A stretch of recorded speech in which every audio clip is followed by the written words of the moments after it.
We did the 7-day Mexican Riviera cruise on January 3rd. The Jade is in excellent condition. All systems, AC, water, elevators, worked well and there was no sign of rust or water damage.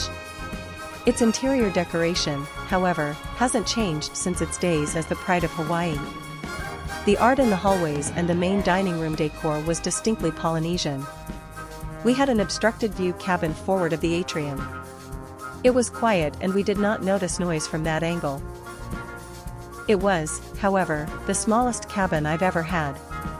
The bed took up 90% of the available space and was the only place to sit. You had to squeeze between the bed and the small desk/makeup table. It did have a lot of storage. The bathroom was small, but the shower stall was adequately sized. We mostly ate in the Grand Pacific MDR. The food was fine, although cutbacks in portion size were obvious. One thing Jade has going for her is space. Around the main pool you've got the usual lounger crowd, but as you move up to the higher decks there are all these pockets of quieter areas where you can actually find a chair and breathe. On a sea day I could grab breakfast, take the stairs up and still find spots.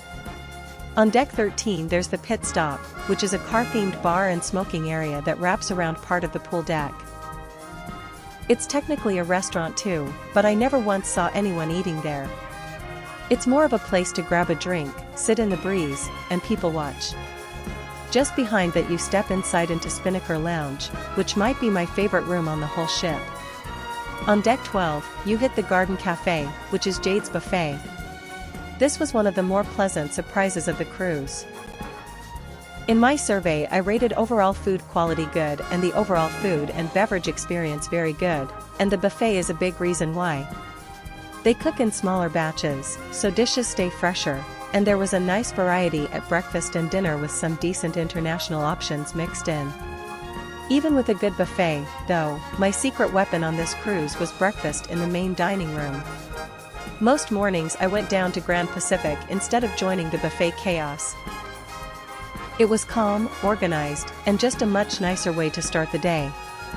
Forward on deck 12 is the Mandara Spa and Salon. I bought a spa package for the week, partly out of curiosity and partly to see how it compares to newer NCL ships.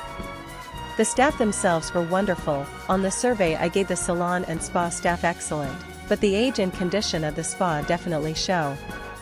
The two main dining rooms, Grand Pacific and Elizur, share the same menu. Grand Pacific is the larger room and, as I said, became my go-to for breakfast and several other meals. If you're the kind of person who wants everything to feel brand new, then the Jade might not be your favorite ship in the fleet.